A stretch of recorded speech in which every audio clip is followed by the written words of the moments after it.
பரிசுத்த தெய்வம் நம்மளோட பேசும்படியாக ஆண்டவரை நோக்கி பார்க்கலாம். மகா பரிசுத்தமும் மகிமையும் வல்லமையும் கிருபையும் இரக்கம் அன்பின் பரலோக பிதாவே, உண்மை நாங்கள் நன்றியோடு துதிக்கிறோம், ஸ்தோத்தரிக்கிறோம், வாழ்த்தி வணங்கி போற்றி உயர்த்துகிறோம். தேவரீருடைய தயவுள்ள கிருபையுள்ள மகிமையுள்ள பாதங்களிலே நாங்கள் பணிந்து கொள்கிறோம். ஆண்டவரே அப்பா, உம்முடைய ஜீவனுள்ள வார்த்தை மூலமாக எங்களை போஷிப்பீராக.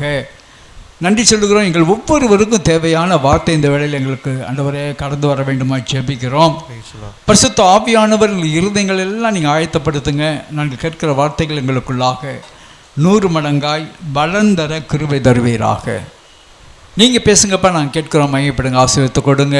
இயேசு ராஜாவின் ஈடு இணையற்ற இன்ப நாமத்தில் பிதாவே, ஆமேன் ஆமேன். கர்த்தருக்கு மகிமை உண்டாவதாக. கர்த்தருக்கு ஸ்தோத்திரம். மெய்யான நீதி, ட்ரூ ரைச்சியஸ்னஸ் என்கிற தலைப்பில் இந்த நாளிலே தியானிக்க கர்த்தர் நமக்கு உதவி செய்வாராக. கர்த்தருக்கு ஸ்தோத்திரம்.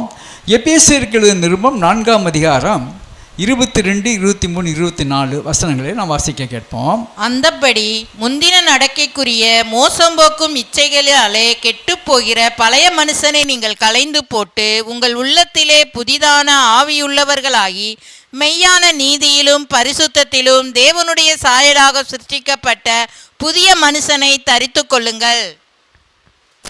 ஆமென். கர்த்தருக்கு மகிமை உண்டாவதாக. முந்தின நடக்கைக்குரிய மோசம் போக்கும் இச்சைகளினாலே கெட்டுப்போகிற பழைய மனிதனை நீங்கள் களைந்து போட்டு. அப்போ கர்த்தருக்குள்ளாக இருக்கிற ஒரு மனுஷன், சிருஷ்டிகருக்கு உள்ளாக இருக்கிற ஒரு மனுஷன், அவன் பழைய நடக்கை என்று சொல்லுகிற பொழுது நம்முடைய ஜென்ம சுபாவத்திற்கு அடுத்த காரியங்கள் அவைகள் எல்லாம் உன்னை விட்டு விலக்கி உங்கள் உள்ளத்தில் புதிதான ஆவி உள்ளவர்களாகி.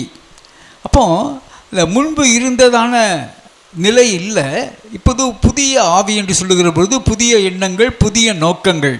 இந்த புதிய எண்ணங்களும் புதிய நோக்கங்களும் தேவனுக்கு அடுத்ததாக, தேவனுக்கு விருப்பம் உள்ளதாக. 24 வசனம் சொல்லுது, மெய்யான நீதியிலும் பரிசுத்தத்திலும் தேவனுடைய சாயலாக சிருஷ்டிக்கப்பட்ட புதிய மனுஷனை தரித்து கொள்ளுங்கள். அப்போது ஒரு வார்த்தை சொல்லுது, மெய்யான நீதி பரிசுத்தம். அப்போது மெய்யான நீதியிலே நாம் நிறைந்திருக்க வேண்டுமா, பரிசுத்தத்தினாலும் தேவனுடைய சாயலாக சிருஷ்டிக்கப்பட்ட புதிய மனுஷனை. இப்போ தேவனுடைய சாயலை நாம் ஏற்றுக்கொள்ள வேண்டும், அந்த சாயலை நாம் பிரதிபலிக்க வேண்டும். அது எப்படி நிறைந்திருக்கிறது என்று சொன்னால், மெய்யான நீதி இருக்கிறதாம், பரிசுத்தம் இருக்கிறதாம். மெய்யான நீதி, பரிசுத்தம். இப்போ அநேக காரியங்கள் இங்கே முக்கியமாக 2 காரியங்கள் சொல்லப்படுகிறது. மெய்யான நீதியிலும் பரிசுத்தத்திலும் தேவனுடைய சாயலாக சிருஷ்டிக்கப்பட்ட புதிய மனிதனை நீங்கள் தரித்து கொள்ளுங்கள். கர்த்தருக்கு ஸ்தோத்திரம். அப்போது இந்த நீதி அப்படிங்கிறது என்ன, இந்த மெய்யான நீதி என்பது என்ன? தேவனுக்கு மகிமை உண்டாகட்டும். அது தெரிஞ்சிருந்தால் தானே நம்ம இதனுடைய அர்த்தத்தை புரிந்து கொள்ள முடியும். கர்த்தருக்கு மகிமை உண்டாவதாக. நீதி என்பது நம்முடைய ஸ்டாண்டர்ட், நம்ம மனிதனுடைய ஸ்டாண்டர்ட் படி நம்ம செய்கிறது, அதான் நீதி. அப்படித்தானே? அந்த நீதியை நிச்சயம் ஒருத்தருக்கும் ஒருத்தர் நிச்சயம் சிந்தனையில் வித்தியாசப்படும். ஒரு சின்ன ஒரு குட்டி கதை. ஒருவர் ஒரு வனாந்திர பாதையில், அந்த காலங்கள்லாம் நடந்து தான் போகணும், வனாந்திரங்கள் இருக்கும், ஒரு ஊருக்கு இன்னொரு ஊருக்கும் பெரிய இடைவெளிகள் இருக்கும், அதில் வழியாக தான் அவங்க கடந்து போகணும். ஒருவர் நடந்து போய் கொண்டு இருக்கிறார். கொஞ்சம் நேரம் கழித்து இன்னொரு வழியிலிருந்து ஒருத்தர் வர்றாரு, அவரும் சேர்ந்து கொள்கிறார். 2 பேர் சேர்ந்து என்ன செய்கிறாங்க, அந்த பாதையில் நடந்து பேசிக்கொண்டே நடந்து போகிறார்கள். அப்போ இருட்ட ஆரம்பிச்சிருது. அதுக்கு மேலே பயணிக்க முடியாது. போகிற வழியில் ஒரு கொஞ்சம் பாதுகாப்பான ஒரு நல்ல இடம், நல்ல ஒரு மரம், அங்கே தங்கலாம். அதுக்கு அருகில் தண்ணீர் இருக்கிறது. அப்போ அவங்க சொல்கிறாங்க, நம்ம முகம் எல்லாம் கழுவிட்டு இங்கே இளைப்பாறிடுவோம், இளைப்பாறிட்டு என்ன செய்வோம், நம்ம காலையில் நம்முடைய பயணத்தை தொடரலாம் என்று சொல்லி அவர்கள் முடிவு செய்கிறார்கள். அப்போது எல்லாம் இது பண்ணி உட்காந்து பேசிகிட்டே இருக்கிறாங்க. அப்போ 2 பேர் பேசுகிறாங்க, சரி நம்ம இரவில் சாப்பிட்ணும். ஒருத்தர் சொல்கிறாரு, என்கிட்ட 3 அப்பங்கள் என்கிட்ட இருக்குது அப்படிங்கிறார். இன்னொரு சொல்லுகிறார் என்கிட்ட 5 அப்பங்கள் இருக்குது அப்படிங்கிறார். அப்போ 2 பேரும் சொல்கிறாங்க இந்த 3 2 5 3 8 ஆயிடுச்சு. அப்போ நம்ம சரியான முறையில் ஆளுக்கு பாதி பாதி 4 சாப்பிடுவோம், சாப்பிட்டுன்னு செய்வோம், நம்ம ஓய்வெடுப்போம் அப்படின்னு 2 பேர் பேசி முடிவு பண்ணுறாங்க. அப்போ இதை பேசி கொண்டு இருக்கிற பொழுது ஒரு 3வது நபர் அங்கே அந்த வழியாக போகிறவர் அங்கே வர்றாரு. அவர் நீண்ட பயணத்தில் மிகவும் கடைத்தவராக அங்கே வர்றார். வந்து இவங்களோட சேர்ந்து கொள்கிறார். ரொம்ப நேரம் பேசிகிட்டு இருக்கிறாங்க. பேசுறதுக்கு முன்னாடி அவர் சொல்கிறார், நான் ரொம்ப தூரத்துலேருந்து வர்றேன், நான் கொண்டு வந்த என்னுடைய உணவெல்லாம் செலவழிஞ்சு போச்சு, நிறையா பணம் இருக்குது, ஆனால் வர்ற வழியில் எந்த ஊர் இல்லை, என்னால் வாங்க முடியலை அப்படின்னு சொல்கிறார். அப்போ இவங்க 2 பேரும் சொல்கிறாங்க, நீங்கள் ஒன்றும் கவலைப்படாதீங்க, எங்கள்கிட்ட இருக்கிறத நம்ம என்ன செய்வோம், 3 பேரும் பகிர்ந்து என்ன செய்வோம், சாப்பிடுவோம் என்று சொல்லி அவங்க டிசைட் பண்ணுறாங்க. அப்போ எல்லாம் இது பண்ணிட்டு அப்புறம் எடுத்து பார்த்தா 8 அப்பம் இருக்குது, இவங்க இருக்கிறவங்க 3 பேர். சரி 2 சாப்பிட்டோம்னா என்ன செய்யுது, 6 ஆச்சுன்னா 2 மிச்சம் விழுகுது, 3 சாப்பிட்லான்னா 1 குறையுது. இப்போ என்ன செய்கிறது அப்படின்னு யோசிக்கும்போது அந்த 3வது வந்த நபர் அவர் சொல்கிறாரு, இது ஒன்றும் பெரிய விஷயம் இல்லை, ஒவ்வொரு அப்பத்தையும் 3 துண்டுகளாக போடுவோம், 8 × 3 24 துண்டுகள் இருக்கும். அப்போ 24 துண்டுகள் நம்ம 3 பேர் இருக்கோம், ஆளுக்கு 8 துண்டுனா 24 சரியாக போச்சு. அப்போ அதுபோல் நம்ம என்ன செய்வோம், பகிர்ந்து சாப்பிட்டுக்கொள்ளோம்னா இவங்களுக்கு சந்தோஷம், நல்ல ஒரு தீர்வு. அப்போ இவங்க அது மாதிரி என்ன செய்கிறாங்க, பிரிக்கிறாங்க, நல்லா சாப்பிட்றாங்க. சாப்பிட்டு தூங்க போகும்போது அந்த 3வது வந்த நம்பர் சொல்கிறாரு, நான் இன்னும் ரொம்ப தூரம் போகணும், அதான் நீங்கள் எழுந்திருக்கிறதுக்கு முன்னாடியே நான் காலையில் சீக்கிரம் போயிடுவேன் அப்படின்னு. எல்லோரும் தூங்குறாங்க, நல்லா தூங்குறாங்க. அவர் சொன்னது போலவே இவங்க எழுந்திருக்க முன்னாடி அவர் என்ன செய்கிறார், எழுந்து தன்னுடைய பயணத்தில் போய்விட்டார். இவங்க சந்தோஷமாக எழுந்திருக்கிறாங்க. எழுந்து சரி நம்ம கிளம்புறான்னு பார்க்கும்போது தலைமாட்டில் 8 வெள்ளி காசு இருக்குது.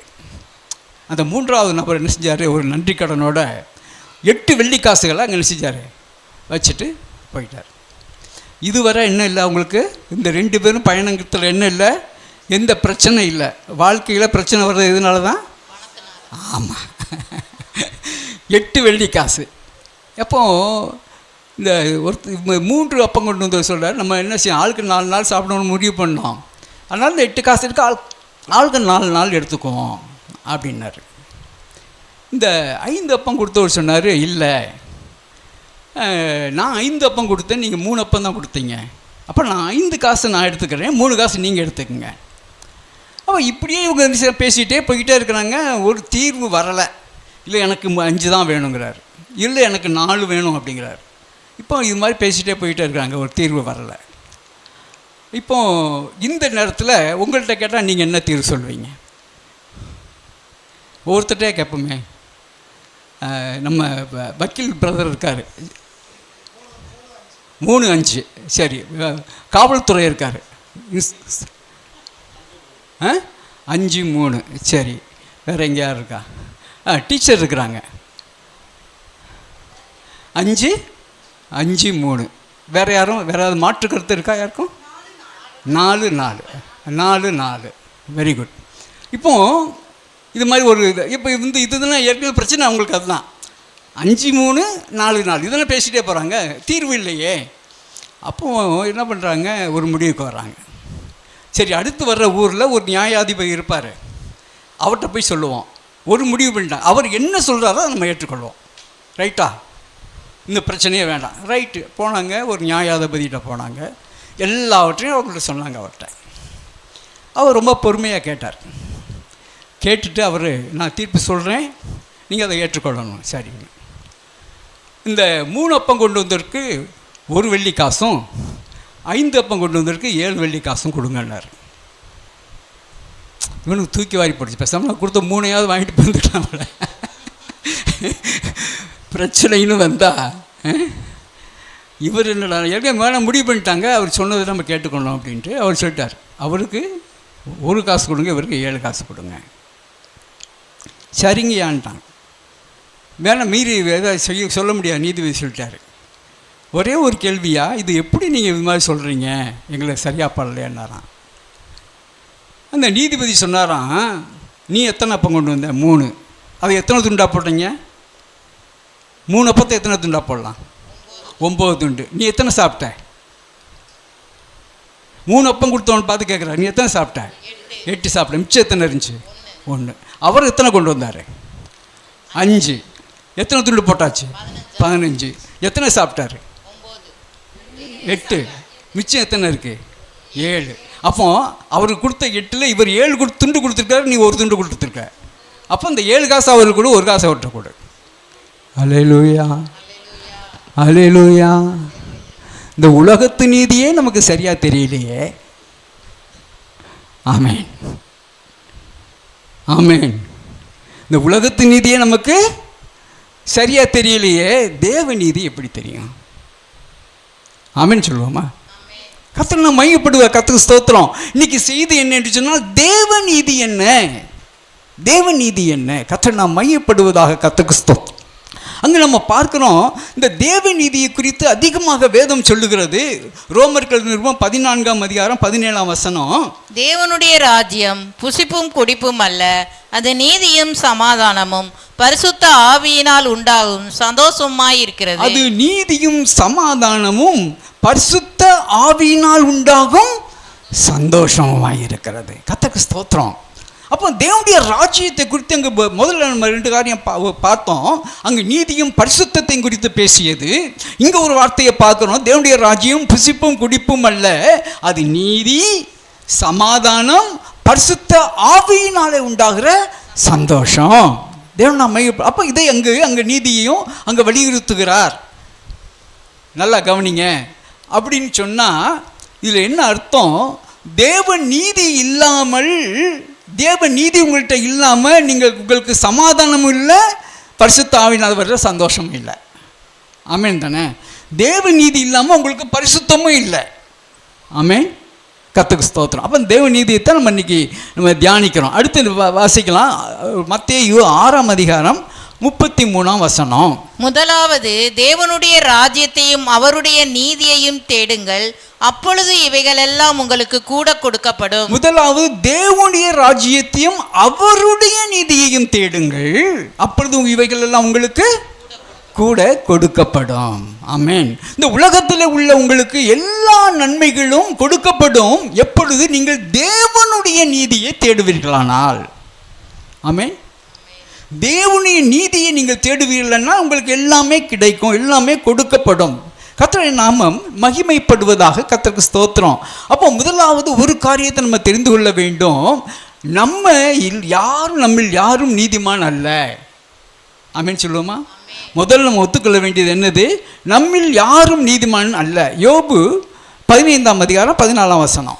மனுஷனானவன் பரிசுத்தமாய் இருக்கிறதற்கும் ஸ்திரீயினிடத்தில் பிறந்தவன் நீதிமானாய் இருக்கிறதற்கும் அவன் எம்மாத்திரம். மனுஷனானவன் பரிசுத்தமாய் இருக்கிறதற்கும், முதல்ல மனுஷனுக்குள்ள என்ன இல்லை? பரிசுத்தம் இல்லை. ஸ்திரீயினிடத்தில் பிறந்தவன் நீதிமானாய் இருக்கிறதற்கும் அவன் எம்மாத்திரம். ஸ்திரீயினிடத்தில் சொல்லும்போது என்ன ஒரு காரியம் அங்கு சொல்லப்படுகிறது என்று சொன்னால், ஜென்ம சுபாவத்தில் உள்ளவன் எப்படி நீதிமானாக இருக்க முடியும்?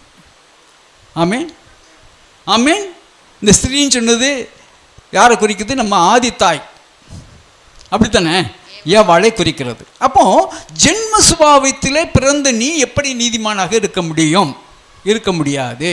அப்போ யோபு 25ஆம் அதிகாரம் 14ஆம் வசனம். இப்படி இருக்க மனுஷன் தேவனுக்கு முன்பாக நீதிமானாய் இருப்பது எப்படி? ஸ்திரீயினிடத்தில் பிறந்தவன் சுத்தமாய் இருப்பது எப்படி? மீண்டுமாக அந்த வசனம் சொல்றது பாருங்க. அப்போ இப்படி இருக்க மனுஷன் தேவனுக்கு முன்பாக நீதிமானாய் இருப்பது எப்படி? ஸ்திரீயினிடத்தில் பிறந்தவன் சுத்தமாய் இருப்பது எப்படி? அப்போ அவன் நீதிமானாக இருக்க முடியாது, பரிசுத்தமாக இருக்க முடியாது அப்படிங்கிறத பேசுகிறார். அடுத்து யோபு 32ஆம் அதிகாரம் 1ஆம் வசனம். யோபு தன் பார்வைக்கு நீதிமானாய் இருந்தபடியினாலும் அவனுக்கு அந்த 3 மனுஷரும் பிரதியுத்தரம் சொல்லி ஓய்ந்தார்கள். யோபு தன் பார்வைக்கு நீதிமானாய் இருந்தான். அப்போ அந்த யோபுங்கிற இடத்துல நம்ம பேரை போட்டுக்கலாமா? ஆமாம், அப்படித்தானே? யோபுங்கிற இடத்துல நம்ம பேரை போட்டுக்கலாம். நம்ம ஒவ்வொருவரும் நம்ம பார்வைக்கு எப்படி இருக்கிறோம்? ஆமாம், ஒவ்வொருவரும் நம்ம பார்வைக்கு நீதிமானாக இருக்கணும். கர்த்தர் மகிமைப்படுவார். கர்த்தருக்கு ஸ்தோத்திரம். நம்ம செய்கிறது ரைட்டு, நம்ம செய்கிறது ரைட்டு. ஒரு இந்த ரஷ்யாவில் ஒருத்தன் 32 குழந்தைங்களை கொலை பண்ணிருக்கான். எத்தனை? 32 குழந்தைங்கள. அவனை காட்டுனாங்க, சிரிச்சுக்கிட்டே சந்தோஷமாக இருக்கான். அவனை பொறுத்தவரை அவன் நீதிமான், அவன் செஞ்சது ரைட்டு. அப்படித்தானாங்க? கவனிங்க, அவன் தன் பார்வைக்கு நீதிமானாய் தெரிகிறான். யோபு தன் பார்வைக்கு நீதிமானாய் இருந்தான் அப்படின்னு நாங்கள் வேதம் சொல்லுது. கவனிப்போம். அப்போ அந்த நீதிமான் என்பது நம்முடைய பார்வைக்கு நாம் நீதிவாக தெரிவது இல்லை, தேவனுடைய பார்வைக்கு தேவனுடைய நீதி நமக்குள்ளாக காணப்பட வேண்டும். ஆமென். இதுதான் செய்தி. அப்போ நீங்கள் கவனிப்போம், நம்ம கவனிப்போம். அப்போ தேவனுடைய நீதி இன்னும் என்ன? சங்கீதம் 103 10, 11, 12 வசனங்கள். அவர் நம்முடைய பாவங்களுக்கு தக்கதாக நமக்கு செய்யாமலும் நம்முடைய அக்கிரமங்களுக்கு தக்கதாக நமக்கு சரி கட்டாமலும் இருக்கிறார். பூமிக்கு வானம் எவ்வளவு உயரமாய் இருக்கிறதோ அவருக்கு பயப்படுகிறவர்கள் மேல் அவருடைய கிருபையும் அவ்வளவு பெரிதாய் இருக்கிறது. மேற்குக்கும் கிழக்குக்கும் எவ்வளவு தூரமோ அவ்வளவு தூரமாய் அவர் நம்முடைய பாவங்களை நம்மை விட்டு விலக்கினார். ஆமென் சொல்லுவோமா? இப்போ இதுதான் தேவநீதி. தேவநீதினா என்ன? அவர் நம்முடைய பாவங்களுக்கு தக்கதாக நமக்கு செய்யவில்லை. ஆமென். நம்முடைய பாவங்களுக்கு தக்கதாக அவர் செய்யலை, நம்முடைய அக்கிரமங்களுக்கு தக்கதாக நமக்கு சரி கட்டவில்லை. இதுதான் தேவநீதி. அப்போ நம்முடைய உண்மையான நிலைக்கு தக்கதாக அவர் நம்மை தண்டிக்கவில்லை. கவனிப்போம். அப்போ அது எப்படி இருக்குதான்?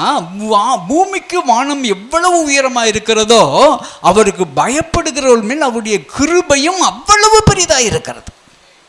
தேவ பயம் எனக்குள்ளாக இருக்கிறது. கர்த்தருக்கு ஸ்தோத்திரம். இப்போ யாருக்குள்ளாக தேவ பயம் இருக்கிறதோ அவர்களுக்குள்ளாக அவருக்கு தேவனுடைய கிருபை கிடைக்குதான். அந்த கிருபையினுடைய அளவு என்ன? வானத்திற்கும் பூமிக்கும் எவ்வளவு தூரமோ அவ்வளவாய் அவர் கிருபை தருகிறாராம். மேற்குக்கும் கிழக்குக்கும் எவ்வளவு தூரமோ அவ்வளவு தூரமாய் அவர் நம்முடைய பாவங்களை நம்ம விட்டு விலக்கினார். ஆமென், ஆமென்.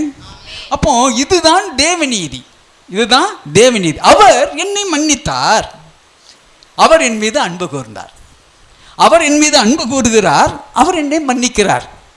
இப்போ தேவநீதி எங்க இருக்கு? தேவநீதி எங்க இருக்கு? அன்பிலும் மன்னிக்கிறதிலும் இருக்கிறது. ஆமென் சொல்லுவோமா? ஆமென் சொல்லுவோமா? கர்த்தர் மகிமைப்படுவார். நல்லா கவனிங்க, தயவுசெய்து நல்லா கவனிங்க. இந்த தேவ நீதி நமக்குள்ள இல்லை என்று சொன்னால் நாம் தேவனுடைய பிள்ளைகளாக இல்லை. இந்த தேவ நீதி நமக்குள்ளாக இருக்க வேண்டும். அதைத்தான் இன்னைக்கு நம்ம தியானிக்கிறோம். கர்த்தர் நாம மகிமைப்படுவதாக. கர்த்தருக்கு ஸ்தோத்திரம், கர்த்தருக்கு ஸ்தோத்திரம். அப்போ தேவ நீதி நமக்குள்ளாக விளங்க வேண்டும் என்பதை குறித்து அங்கே பேசுகிறார் பாருங்க. யாக்கோபு 1ஆம் அதிகாரம் 19, 20, 21, 22 முக்கியமான வசனங்கள்.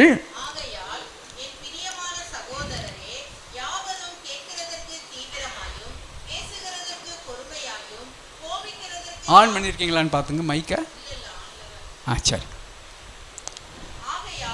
பிரியமான சகோதரரே, யாவரும் கேட்கிறதற்கு தீவிரமாயும் பேசுகிறதற்கு பொறுமையாயும் கோபிக்கிறதற்கு தாமதமாயும் இருக்க கடவர்கள். மனுஷருடைய கோபம் தேவனுடைய நீதியை நடப்பிக்க மாட்டாதே.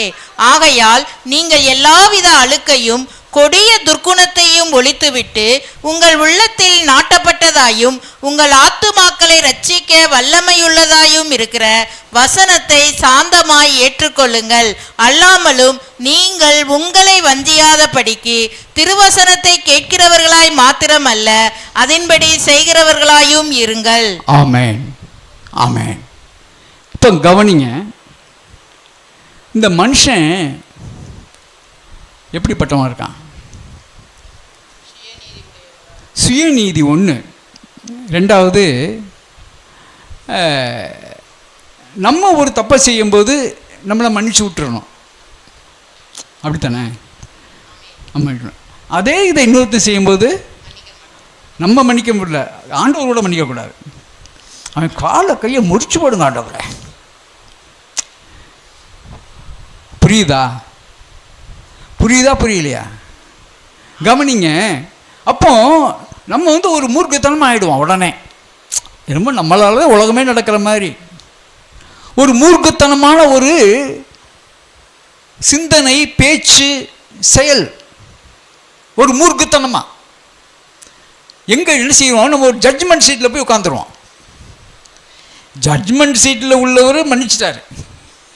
ஹல்லேலூயா. ஜட்ஜ்மெண்ட் சீட்டில் உள்ளவர் மன்னிக்கிறார், அவர் அன்பு செலுத்துகிறார். ஆனால் நம்ம என்ன செய்வோம் அப்படின்னா, நம்ம ஒரு பெரிய சிம்மாசனத்தில் உட்காந்துட்டு நம்ம ஒரு காரியத்தை சொல்லி நம்ம ஒரு நியாய தீர்ப்பு பண்ணுவோம். இப்படிலாம் செஞ்சால் அவன் எல்லாம் விளங்கவே மாட்டான், இப்படிலாம் செஞ்சால் அவன் உருப்பட மாட்டான், இப்படிலாம் செஞ்சால் கர்த்தர் ஆசீர்வதிக்க மாட்டார். யார்? இவர் இடவா ஆசிக்கிற மாதிரி. ஹல்லேலூயா. அப்போ அக்கிரமத்தை அவர் பார்ப்பார் என்று சொன்னால் முதல்ல நீயே இருக்க முடியாதே. ஆமேன் தானங்க. அதுக்காக தான் இவ்வளோ இதான் வாசித்தோம். ஒருத்தனும் நீதிமான் இல்லை, எல்லோரும் குறை உள்ளவர்கள். அப்போ அக்கிரமத்தை பார்த்தாருன்னா நானும் இருக்க முடியாது, நீங்களும் இருக்க முடியாது. அவர் நம்முடைய பாவங்களுக்கு தக்கதாக நமக்கு செய்யாமல், நம்முடைய அக்கிரமங்களுக்கு தக்கதாக நமக்கு சரி கட்டாமல் இருக்கிறார். அப்படித்தானே? அப்படி இருக்கும்போது நீ யார் அடுத்தவனை ஜட்ஜ் பண்ணி அடுத்தவனை குறை சொல்றதுக்கு? நீ யார்? அல்லேலூயா. அடுத்தவனை ஜட்ஜ் பண்ணி அடுத்தவனை குறை சொன்னால் அது தேவ நீதி அல்ல. தேவ நீதியை தான் தியானிச்சுட்டு இருக்கோம். ஆமென். அப்போ தேவ நீதி என்பது வேறு. நமக்குள்ள நம்ம நீதி வேணா இருக்கலாம், தேவன் நான் மகிமைப்படுவதாக. அடிக்கடி நான் சொல்லுவேன், நம்ம பிள்ளை செஞ்சுச்சுன்னா அது சரி, தப்பே கிடையாது. அடுத்த பிள்ளை செஞ்சுச்சுன்னா ஆமாம், அடுத்த பிள்ளை செஞ்சுன்னா தப்பு. அவன் பந்து விட்டு எரிஞ்சிருப்பான், இவன் கல் விட்டு எரிஞ்சு கண்ணாடி உடச்சிருப்பான். யாரு? சின்ன பிள்ளைங்க ஏதோ தெரியாமல் செஞ்சுட்டான். கண்ணாடினா தத்துவம், கண்ணாடினா உடையத்தனங்க செய்யும். எப்படி? கண்ணாடினா உடையத்தனம் செய்யணும், ஒரு தத்துவம் வேறு பேசணும். அவன் பால் விட்டு எரிஞ்சிருப்பான், ஒன்றும் ஆகாது. பெத்து வச்சிருக்கா பாரு ராட்சசன். பால் சார், பாலை தூக்கி எறியனா சார், புரியுதுல்ல? கவனிங்க, தயவுசெய்து கவனிங்க. இப்போ நான் செஞ்சால் ஒன்று என்னைய அப்படி ஆண்டவரை மன்னிச்சிடணும், அடுத்தவன் செஞ்சால் நம்ம என்ன செய்வோம்? குறை சொல்லி குத்திக்கிட்டே இருப்போம். உன்னைய கர்த்தர் என்ன செய்ய மாட்டார், இதெல்லாம் செஞ்சு ஆசீர்வதிக்க மாட்டாரியா? நீ யார் சொல்கிறதுக்கு? நீ யார் ஆசீர்வதிக்கிறதுக்கு? அங்கு தேவ நீதி நமக்குள்ளாக காணப்படவில்லை. கவனிங்க, தேவ நீதி நமக்குள்ளாக காணப்பட வேண்டும். அப்போ அதை சொல்லிட்டு மனுஷருடைய கோபம் தேவ நீதியை நடப்பிக்க மாட்டாத. 20ஆம் வசனம்.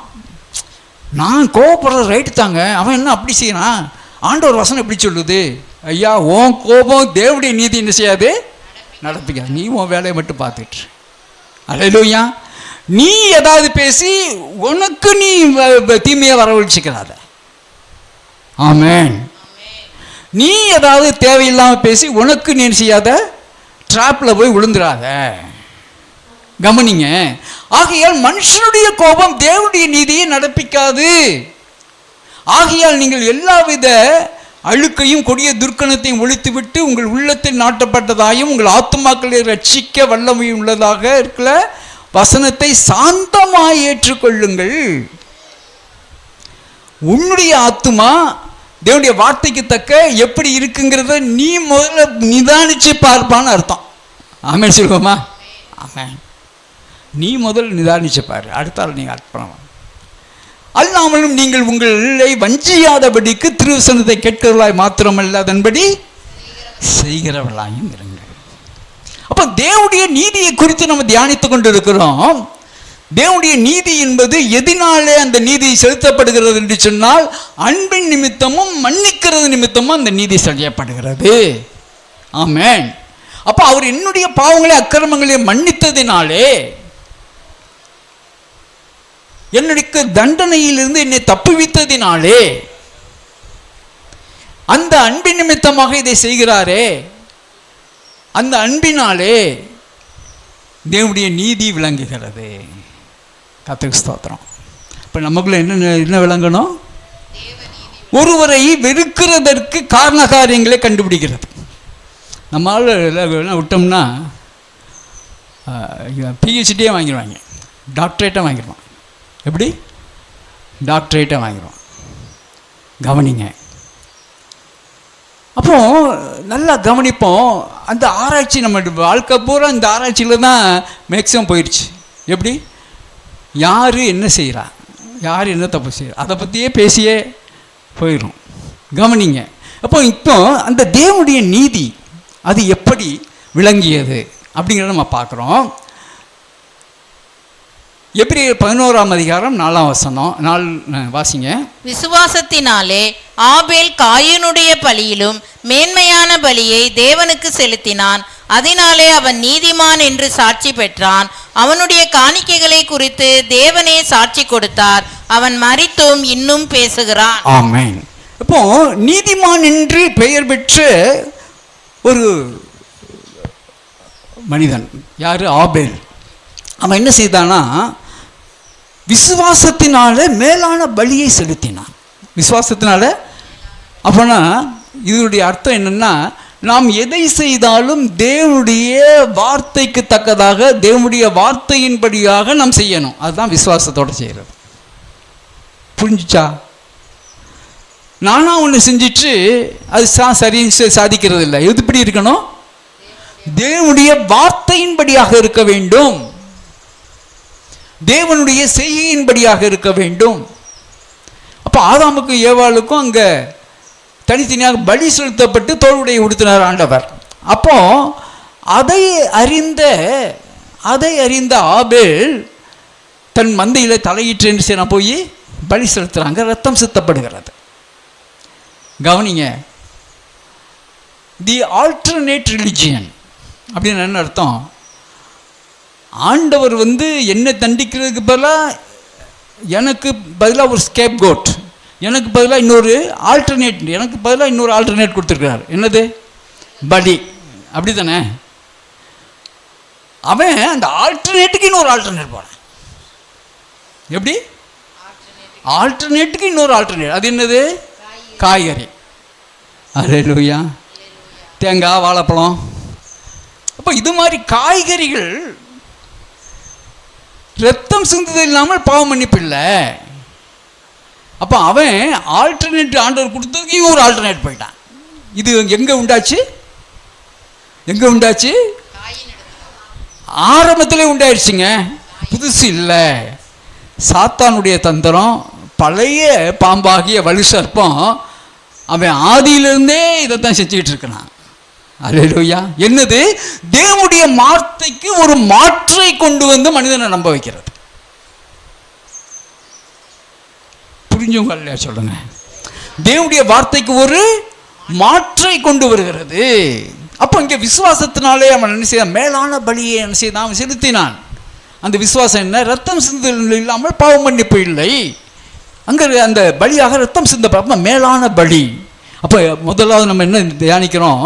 நம்முடைய தேவனுடைய வார்த்தையின்படியாக நம்ம செய்யணும். இரண்டாவது, ஆதியாகமம் 6ஆம் அதிகாரம் 11-12 வசனங்கள். பூமியானது தேவனுக்கு முன்பாக சீர்கெட்டதாய் இருந்தது, பூமி கொடுமையினால் நிறைந்திருந்தது.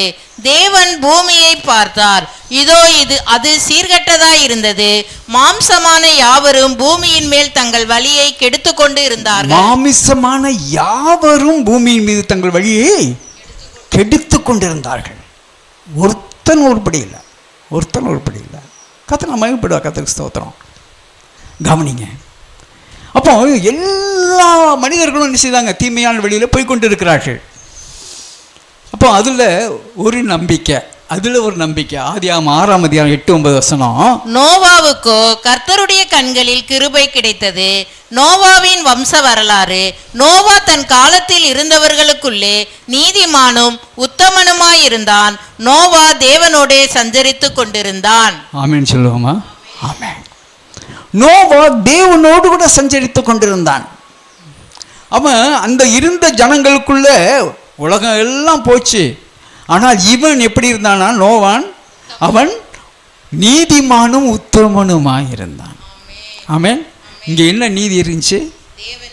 தேவ நீதி அவனுக்குள்ளாக இருந்தது. அல்லேலூயா. நம்ம எப்படி இருக்கோம்? அப்போ சுயநீதி மாத்திரம் இல்லை, இந்த உலகம் எப்படி இருக்கோ அப்படியே போயிடுறோம். அப்படி தானே? அப்படி தானே? உலகத்தின் வழியில் போகிறோம், தேவனுடைய வார்த்தையின் வழியில் இல்லை. உலகம் முழுவதும் வேற வழியில் போய்கிட்டு இருக்கு. நோவா மட்டும் என்ன செஞ்சாரு? தேவ வழியில் நின்னார். ஆமென். கர்த்தருக்கு மகிமை உண்டாகட்டும். இன்னைக்கு உலகம் சபையில் இருக்கா, சபை உலகத்தில் இருக்கா? உலகம் சபைக்குள்ள வந்துடுச்சு. அப்படித்தானே? உலகத்தில் உள்ள காரியங்கள் இல்லை மேன்மை பாராட்டுகிற தேவனுடைய பிள்ளைகள் சொல்லிக் கொள்ளுகிறவர்கள் எதில் மேன்மை பாராட்டலை? கிறிஸ்துவுக்குள்ளாக மேன்மை பாராட்டாதபடிக்கு உலகத்தில் உள்ள காரியங்களிலே மேன்மை பாராட்டி கொண்டு. ஆனால் நோவான் நீதிமான் எனப்பட்டான். ஏன் என்று சொன்னால் அந்த உலகம் முழுவதும் கெட்டு போயிருந்தது, அவன் தன்னை கர்த்தருடைய வழியிலே காத்து கொண்டான். ஆமென் சொல்லுவோமா? இது நாங்கள் நீங்கள் சொல்லுங்க, மக்கள் ஒரு கிறிஸ்தவன்ட்ட போய் சொன்னீங்கன்னா கூட அவன் உலகத்தை காட்டி தான் அவன் தன்னை ஜஸ்டிஃபை பண்ணுவான். உண்மை தானேங்க? எல்லாரும் இப்படித்தான் பண்ணுறான், நான் பண்ணுறேன். எல்லாரும் இப்படித்தான் போகிறான், நான் போகிறேன். எல்லா வழியிலும் எல்லாம் தான் இருக்குது.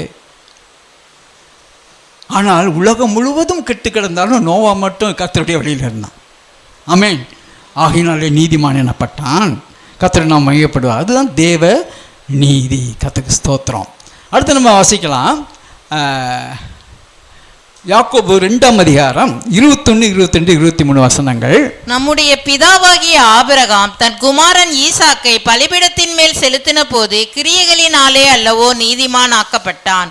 விசுவாசம் அவனுடைய கிரியைகளோடு கூட முயற்சி செய்து கிரியைகளினாலே விசுவாசம் பூரணப்பட்டது என்று காண்கிறாயே.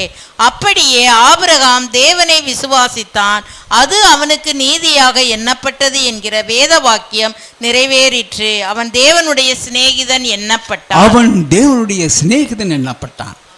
ஆமென். ஏன்?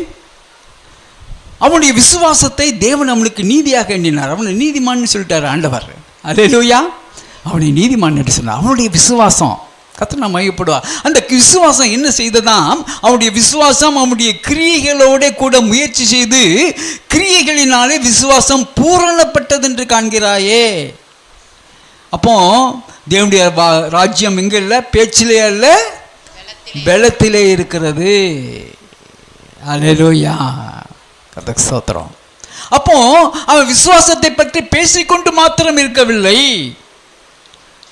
தேவனுடைய வார்த்தை வந்த பொழுது அதன்படியே அவன் அப்படியே கீழ்ப்படிந்து தன்னுடைய விசுவாசத்தை அவன் வெளிக்காட்டினான். ஆமெனா? நம்முடைய விசுவாசம் வெளிக்காட்டப்படுகிறதா? எனக்கு அருமையானவர்களே, அப்போ அவன் தன்னுடைய விசுவாசத்தை செயலிலே வெளிப்படுத்தினான்.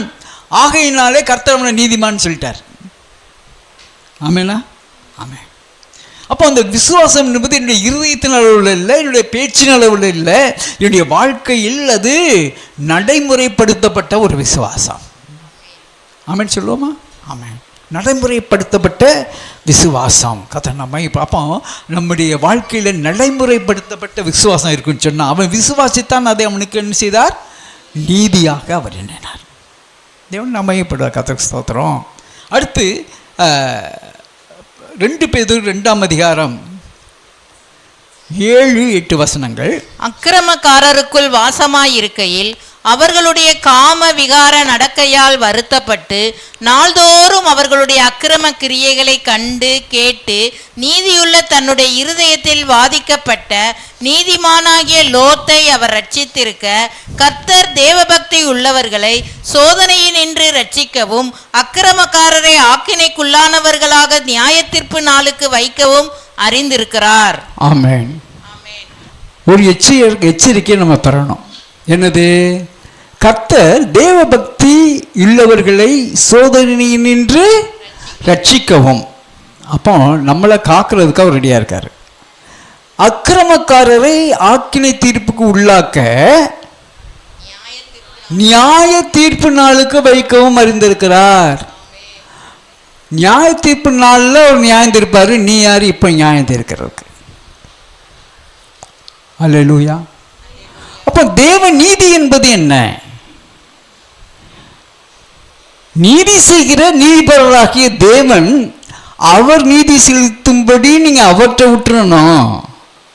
அல்லேலூயா, அல்லேலூயா. நீதிபதி நீதி செய்வாரா, கிரிமினல் நீதி செய்வானா? நம்மெல்லாம் கிரிமினல்ஸ், அப்படித்தானே? அப்போ நம் பாவிகளும் அக்கிரமம். அப்போ நம்ம தேவன் அனுதினமும் பரிசுத்தப்படுத்திக் கொண்டே இருக்கிறார். கர்த்தருக்கு மகிமை உண்டாகட்டும், கர்த்தருக்கு ஸ்தோத்திரம். அவர் அன்பின் நிமித்தமாக, அவருடைய இரக்கத்தின் நிமித்தமாக, அவர் மன்னிக்கிறது நிமித்தமாக தான் நம்ம இருக்கிறோம். நீ யாரையா ஜட்ஜ் பண்றதுக்கு? அவர் சீட்டில் போய் உட்காரணும்னு சொல்லித்தான் தேவதூதனே சாத்தான் ஆகிட்டான். ஆமென் தானே? அவர் சீட்டில் போய் உட்காரணும்னு சொல்லிட்டு தான் தேவதூதனே சாத்தான் ஆகிட்டான். நீ ஏன் போய் அவர் சீட்டில் போய் உட்காரணும்னு நினைக்கிறேன்? அவர் என்ன சொல்றாரு? அக்கிரமக்காரரை ஆக்கினைக்குள்ளாக நியாய தீர்ப்பு நாளுக்கு வைக்க அறிந்திருக்கார். அவருக்கு தெரியும் யாரை என்னைக்கு. அப்படின்னா என்ன அர்த்தம்னா, அவர் அன்பாய் இரக்கமாய் இவன் சாகிற வரைக்கும் அவனுக்கு என்ன செய்யறாரு? வாய்ப்பு கொடுக்கிறார் மனம் திரும்புறதுக்கு. அவர் இரக்கமாக இருந்தால் தான் உனக்கு என்னையா? அல்லேலூயா. கவனிங்க, கர்த்தருக்கு ஸ்தோத்திரம். அப்போ அங்கு நம்ம முக்கியமாக பார்க்குறோம், இருதயத்தில் பாதிக்கப்பட்ட லோத்து. இங்கே ஒரு முக்கியமான ஒரு காரியம், உலகத்தை பார்த்தா ரொம்ப வேதனையாக இருக்குங்க. நம்மளால் ஏதாவது செய்ய முடியுமா? ஒன்றும் செய்ய முடியாது. இருதயத்தில் பாதிக்கப்பட்டு அதுக்காக நம்ம ஜபிக்கலாம், அவ்வளோதான். ஆமென் தானே? அதை மட்டும் செய்யுங்க. நம்ம தேவன் நம்ம நீதிமான்னு சொல்லுவார். அல்லேலூயா. எங்கு மாற்றங்களை நாம் வேண்டும் என்று விரும்புகிறோமோ அங்கு அதற்காக இருதயத்தில் பாரத்தோடு ஜெபிச்சாவே நம்மளை நீதிமான்னு சொல்லுவார். நம்ம ஒன்றும் நியாயம் தீர்க்க வேண்டிய அவசியம் இல்லை. அல்லேலூயா. கர்த்தருக்கு மகிமை உண்டு. அப்போ இங்கே லோத்துவை என்ன செய்கிறாரு? நீதிமான் என்று அழைக்கிறார். ஆனால் அங்கே மற்ற யாரையுமே அவனால் மாற்ற முடியல, குடும்பத்தையும் மாற்ற முடியல. அல்லேலூயா. இருந்தாலும் அவனுக்குள்ள நீதிமான் என்று அழைக்கிறார். அவன் இருதயத்திலே பாதிக்கப்பட்டவன். தேவனுக்கு மகிமை உண்டாவதா, கர்த்தருக்கு ஸ்தோத்திரம். அடுத்து முக்கியமான ஒரு இது, மத்தேயு 1:18-19 இயேசு கிறிஸ்துவினுடைய ஜனனத்தின் விவரமாவது, அவருடைய தாயாகிய மரியாள் யோசேப்புக்கு நியமிக்கப்பட்டிருக்கையில் அவர்கள் கூடி வரும் முன்னே அவள் பரிசுத்த ஆவியினாலே கர்ப்பவதி ஆனாள் என்று காணப்பட்டது. அவள் புருஷனாகிய யோசேப்பு நீதிமானாயிருந்து அவளை அவமானப்படுத்த மனதில்லாமல் ரகசியமாய் அவளை தள்ளிவிட யோசனையாயிருந்தான். அல்லேலூயா. கர்த்தருக்கு மகிமை உண்டாவதாக. இந்த செய்தியை தியானிக்கணும் அப்படின்னு சொல்லிட்டு ஆவியானவருக்குள்ள திடப்பட்டு இருந்த நேரத்தில் நேற்று நைட்டு இதைத்தான் தியானிக்கணுங்கிறதுக்கு ஒரு கன்ஃபர்மேஷன். இதே வசனத்தை அங்கே சரவணன் நேற்று நைட்டு பேசிட்டு சொன்னார். அல்லேலூயா. தேவனுக்கு மகிமை உண்டாவதாக. ஆவியானவர் இந்த வசனத்தை தியானிக்கணுங்கிறதுல அவர் நிச்சயமாக கருத்தாக இருக்கிறாரு. இதில் அவர் என்ன சொல்ல விரும்புகிறாரு? நீங்கள் எல்லாத்தையும் நீங்கள் கேட்டு எல்லாத்தையும் மறந்துட்டு போயிட்டாலும் பரவாயில்லை. அல்லேலூயா. ஒரே ஒரு காரியத்தை மட்டும் ஞாபகம் வச்சுங்க. தேவனுடைய நீதி நமக்குள்ள விளங்க வேண்டும் என்று சொன்னால் இரக்கமும் அன்பும் மன்னிக்கிற தன்மையும் உங்களுக்குள்ள இருக்கணும். ஜட்ஜ்மெண்ட் பண்ணாதீங்க. அல்லேலூயா. ஜட்ஜ்மெண்ட் பண்றதுக்கு, குறை சொல்றதுக்கு 1000 காரணங்கள் இருக்கலாம். யோசேப்புக்கு நியமிக்கப்பட்டிருந்தவள் இவள் கூடி வரும் முன்னே இங்க கர்ப்பவதியா இருக்கிறார். அப்போ அந்த அன்னைக்கு இருந்த சட்டத்தின்படி கல்லெறிந்து கொல்லப்பட வேண்டும். இங்கே வாசிக்கிறோம், அவள் புருஷனாகிய யோசேப்பு நீதிமானாய் இருந்தே. அல்லேலூயா. அவளை அவமானப்படுத்த மனதில்லாமல் ரகசியமாய் அவளை தள்ளிவிட யோசனையா இருந்தான். இது எங்க இருந்துச்சு? அவனுடைய இதயத்துக்குள்ள மட்டும்தான் தெரியும், வேற யாருக்கும் தெரியாது. தேவன் நாம் மையப்படுவதாக. கர்த்தருக்கு ஸ்தோத்திரம்.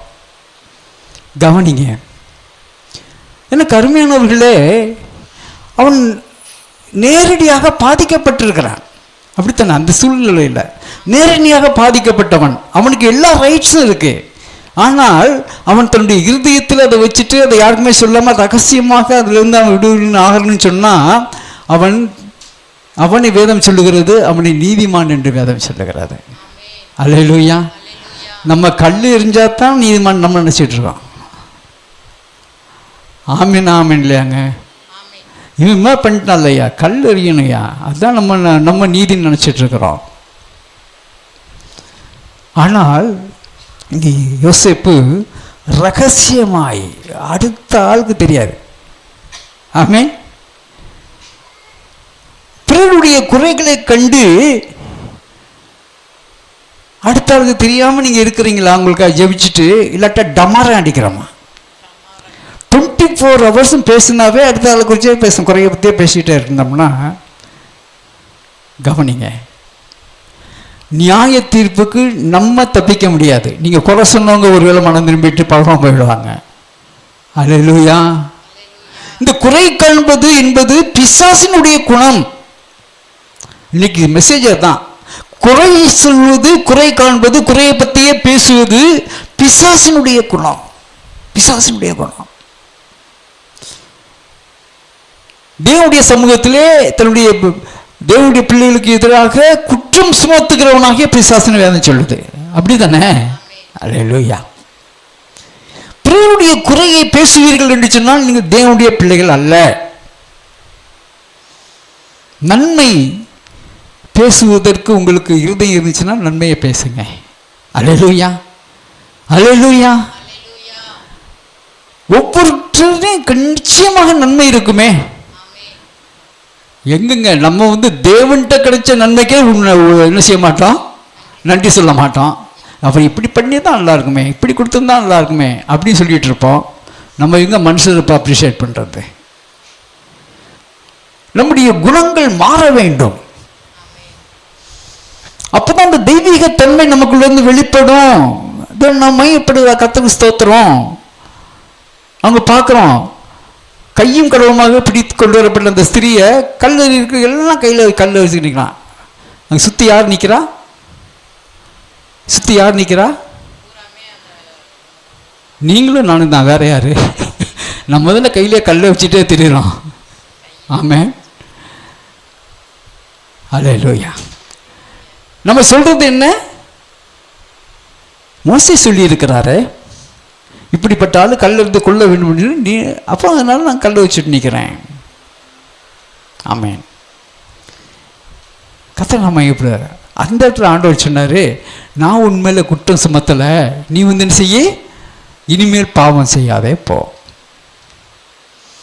தேவனுக்கு மகிமை உண்டா? கத்துக்குதான் தண்டனை செலுத்துகிறவர், செலுத்த யோக்கியமானவர், செலுத்த வேண்டியவர் மன்னிச்சு அனுப்பிட்டாரு. அல்லேலூயா. நம்ம கல்லறியறதுக்கு ரெடியாக இருக்கலாம். கவனிங்க, கல்லறிவோம் இல்லாட்டா சொல்லறிவோம், ஏதாவது ஒன்று எறிவோம். தேவனை நாம் மையப்படுவதாக. எனக்கு அருமையானவர்களே, தேவ நீதி நமக்குள்ள விளங்கணும்னு சொன்னால் அடுத்தவங்களை குறித்து, அடுத்த குறையை குறித்து ஒருபோதும் பேசாதீங்க. ஒரே ஒருத்தர்கிட்ட பேசலாம், தேவன்கிட்ட. லோத்தை போல இருதயத்தில் பாதிக்கப்பட்டு ஜெபிக்கலாம். கர்த்தர் நம்மளை நீதிமான்றுவார். நம்ம கல் எடுத்துக்கிட்டே ஒரு ஆளை எரிஞ்சிட்டே தெரியும்னு சொன்னால் நீதிமான்னு சொல்ல மாட்டார். கவனிங்க, ஆண்டவராக இயேசு அவர் சொன்னார், இல்லப்பா கல் எடுத்து நிற்கிறீங்க, நான் மையப்படுவதாக. அந்த கூட்டத்தில் நம்ம தான் இருக்கிறோம் கல்லை கையில் வச்சுட்டு. அவர் சொன்னார், உனக்கு ஒரு குற்றம் இல்லைன்னா நீ கல்லை ஏறி அப்படின்னாரு. ஆமென். ஆமென். அப்படின்னா அங்கே சுற்றி இருந்தவங்களாம் விபச்சாரம் செஞ்சாங்கன்றது அர்த்தமா? இல்லை, ஏதோ ஒரு குற்றம் செய்தான். ஒரு குற்றமே இல்லாதவங்க யாராவது இருந்தீங்கன்னா கை தூக்குங்க. அப்போ கல் எறிவதற்கு நமக்கு யாருக்குமே அருகதை இல்லை. அப்படித்தானே? கவனிங்க, நான் மையப்படுவ கர்த்தருக்கு ஸ்தோத்திரம். அவன் நீதிமான். நீதிமான். கடைசியில் ஒரு வசனத்தை மட்டும் நம்ம தியானத்தை முடிக்க போகிறோம். லூக்கா எழுதின சுவிசேஷம் 18ஆம் அதிகாரம் 13-14 வசனங்கள். ஆயக்காரன் தூரத்திலே நின்று தன் கண்களையும் வானத்துக்கு ஏறெடுக்க துணியாமல் தன் மார்பிலே அடித்துக்கொண்டு, தேவனே, பாவியாகிய என் மேல் கிருபையாயிரும் என்றான். அவன் அல்ல, இவனே நீதிமானாக்கப்பட்டவனாய் தன் வீட்டுக்கு திரும்பி போனான் என்று உங்களுக்கு சொல்லுகிறேன். ஏனெனில் தன்னை உயர்த்துகிறவன் எவனும் தாழ்த்தப்படுவான், தன்னை தாழ்த்துகிறவன் உயர்த்தப்படுவான் என்றார். அல்லேலூயா. அல்லேலூயா. இதை விட ஸ்ட்ராங்காக கர்த்தர் என்னதான் சொல்லுவார்?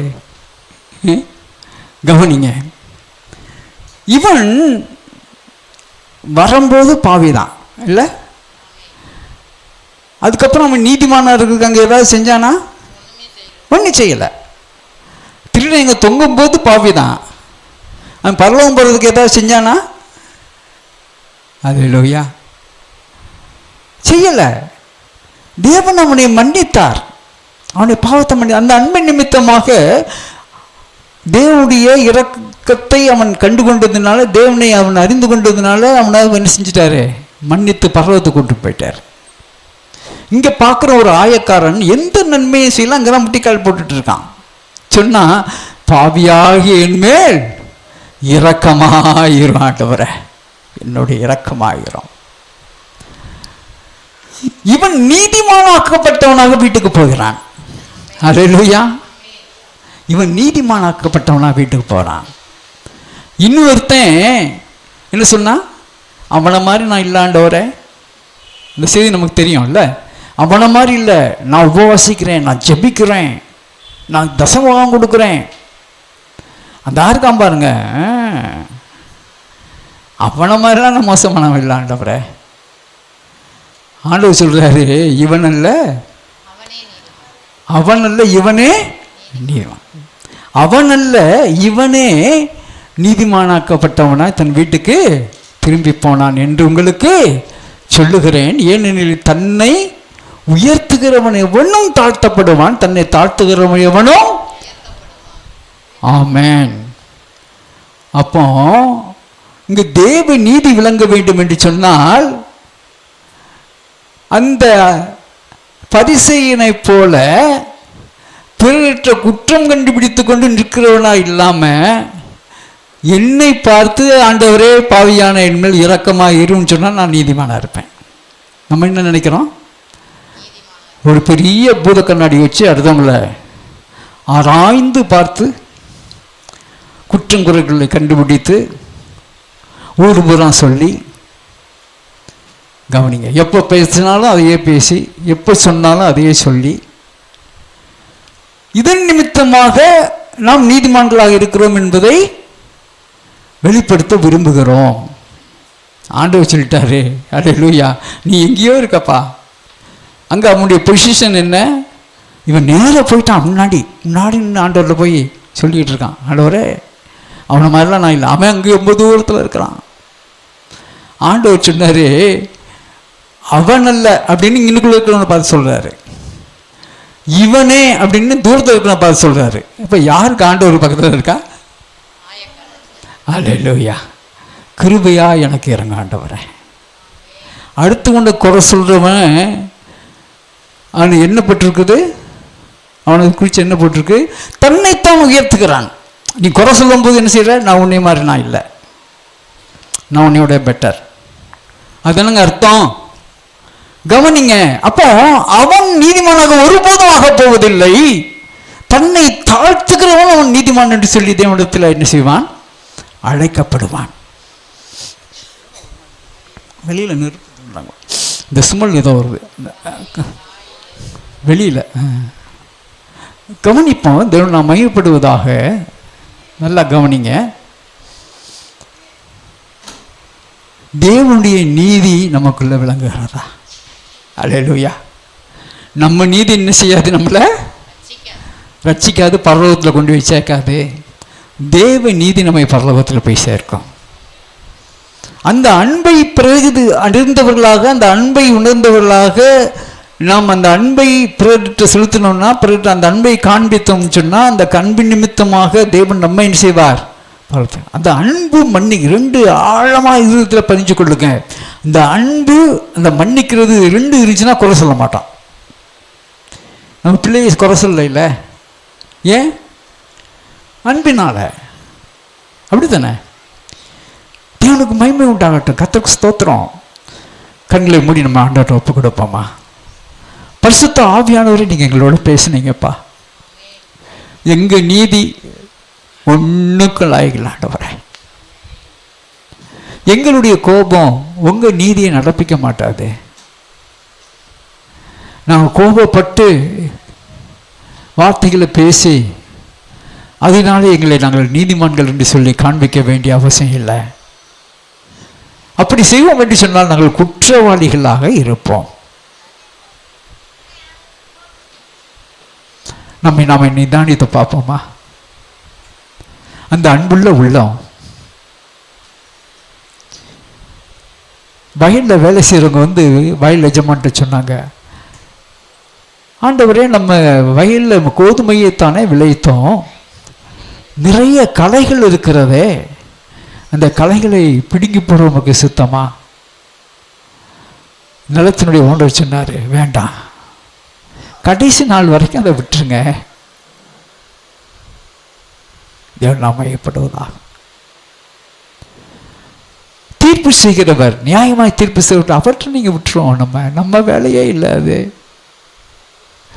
அவர்களுக்காக நம்முடைய இருதயத்தில் இரக்கத்தோடு கூட அவர்களை மன்றாடுவது தான் நம்ம வேலை. நல்லா புரிஞ்சுக்குவோம், உலகத்தில் நம்ம யாரையும் மாற்ற முடியாது, நம்முடைய கோபம் யாரையும் மாற்ற முடியாது.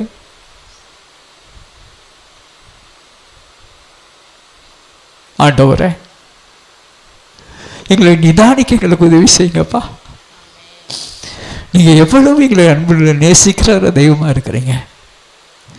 அந்த அன்பினாலே நீர் எங்கள் பாவங்கள் குற்றங்களை எல்லாம் நீங்கள் மன்னித்து, எங்கள் பாவங்கள் குற்றங்களுக்காக நாங்கள் பெற வேண்டிய தண்டனை ஆண்டவரே சிலுவையில் நீங்கள் ஏற்றுக்கொண்டு மரித்து அடக்கம் பண்ணப்பட்டு உயிர் தெழுந்து என்று ஜீவன் உள்ளவராக இருக்கிறீங்களே, நீங்கள் எங்களுக்கு மன்னிச்சிருக்கிறீங்க, நீங்கள் எங்கள் மீது அன்பு செலுத்துறீங்க, நீங்கள் எங்கள் மேலே குற்றம் சாட்டலை, நீங்கள் எங்கள் செய்கைக்கும் எங்கள் அக்கிரமங்களுக்கும் தக்கதாக நீங்கள் எங்களுக்கு செய்யலை. ஆமாப்பா, அதையே எங்கள் வாழ்க்கையில் நாங்கள் பிரதிபலிக்க எங்களுக்கு உதவி செய்யுங்க ஆண்டவரே, உதவி செய்யுங்கப்பா. உம்முடைய நீதி எங்களில் விளங்கட்டும் ஆண்டவரே, உம்முடைய நீதி எங்களில் விளங்கட்டும். பிறரை நேசிக்க, பிறர் குற்றங்களை தவறுகளை மன்னிக்க, அன்பின் ஐக்கியத்தோடு கூட அரவணைத்து செல்ல எங்களுக்கு உதவி செய்யுங்க ஆண்டவரே. உம்மை போற்றுகிறோம், உம்மை உயர்த்துகிறோம், உம்மை மையப்படுத்துகிறோம். யாக்கோபு 1:22 வாசித்தோமே, உங்களை நீங்கள் வஞ்சியாதபடிக்கு திருவசனத்தை கேட்கிறவர்களாக மாத்திரமல்ல, நம்முடைய செய்கிறவர்களாயும் இருங்கள். உயர்த்துகிறோம், உங்களை மையப்படுத்துகிறோம். வார்த்தைகளை எங்கள் வாழ்க்கையில் அப்பியாசிக்க உதவி செய்யுங்க. ஆவியானவர் எங்கள் ஒவ்வொருவருக்குள்ள இந்த நிமிடத்தில் ஒரு மாற்றத்தை கொண்டு வர நீங்கள் விரும்புகிறீங்க ஆண்டவரே. அந்த மாற்றத்துக்கு நாங்கள் ஒப்புக்கொள்ளலைன்னா எங்கள் வாழ்க்கையில் ஒரு பெரிய ஏமாற்றத்தை நாங்கள் சந்திக்க வேண்டியது இருக்குமே. உணர்வுள்ள இருதயத்தை எங்களுக்குள்ள கொடுங்கப்பா. யாருக்கோ பேசுகிறாங்க, எனக்கு இல்லை, அப்படியெல்லாம் ஆண்டவரே, என்கிட்ட தான் நீங்கள் பேசிகிட்டு இருக்கீங்க, என்கிட்ட தான் நீங்கள் பேசிகிட்டு இருக்கீங்க, என்கிட்ட தான் நீங்கள் பேசிகிட்டு இருக்கீங்க ஆண்டவரே. எனக்குள்ள மாற்றத்தை இங்கே கொண்டு வர நீங்கள் விரும்புகிறீங்க ஆண்டவரே. எனக்குள்ள உங்களுடைய நீதி வெளிப்பட வேண்டும் என்று நீங்கள் விரும்புகிறீங்க ஆண்டவரே. நன்றியோடு நாங்கள் உம்மை துதிக்கிறோம், உம்மை ஸ்தோத்திரிக்கிறோம். ஸ்தோத்திரம் ஒப்பு கொடுக்கிறோம். ஆசீர்வதிங்க, மையப்படுங்க. இயேசு ராஜாவின் ஈடு இணையற்ற அன்பு நாமத்தில் பிதாவே, ஆமென், ஆமென், ஆமென். உட்காரலாம். கர்த்தர் பேசினான்னு சொல்ற மட்டும் ஒரு அல்லேலூயா சொல்லுவோமா? அல்லேலூயா, அல்லேலூயா.